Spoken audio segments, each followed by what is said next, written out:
Now, new efforts to inspire kids to learn math and science by engaging in after-school programs. This program, called SMILE, is one of hundreds of different after-school science, technology, engineering, and math, STEM programs around the country. Here, the idea isn't to mirror the school curriculum, but to complement it. I knew that SMILE was science, so I wanted more time with science. Why did you want more time with science?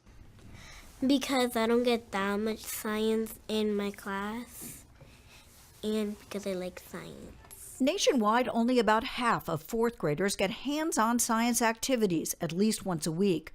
By eighth grade, the vast majority of students have access to science labs, but only about 40% have sufficient lab supplies.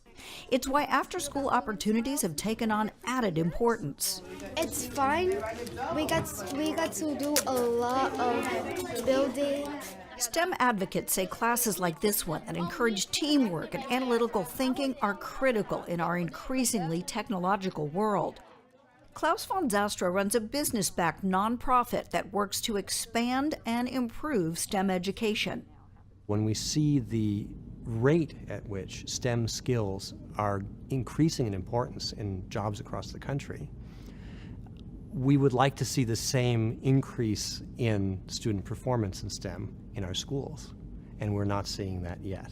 And that's very concerning. Only a third of eighth graders are proficient in math and science, and in 12th grade, about a quarter are. And measured against other countries, U.S. students lag behind. 14-year-olds in the U.S. rank 10th in math worldwide and 11th in science. It took us a long time to get to the point where we actually have really strong standards, for example, and curriculum in STEM, and one could argue in many states that curriculum hasn't even been fully developed yet. Von Zastra says STEM skills are needed in a broad range of jobs, from computer programming to healthcare to manufacturing, and that there are not enough qualified workers to fill them. There is a debate about the size of this job skills gap, or whether it truly exists in most STEM fields.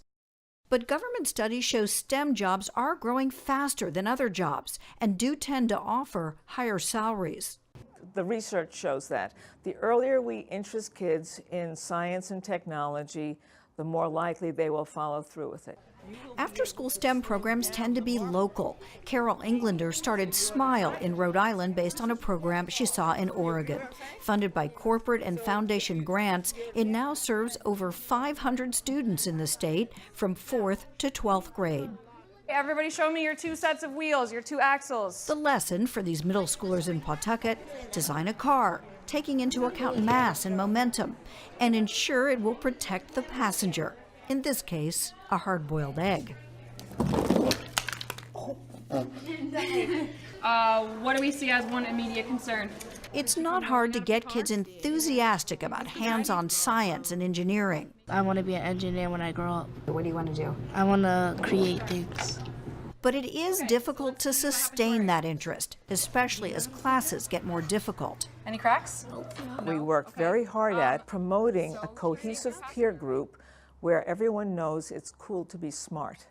They identify with science, they identify with STEM, and that carries them into high school to take the harder science and math courses. After the first couple of sessions, I kind of just got hooked. Pedro Raposo says his STEM group became like a family, all there on their own time, all eager to learn. He participated through high school. The SMILE program tried to hit on a lot of different subjects, so I was able to kind of have a little taste of all these different fields. And then I think that's when I kind of figured that I wanted to be an engineer. Raposo has just graduated from the University of Rhode Island with a degree in engineering and is on the job hunt, the first in his immediate family to attend college.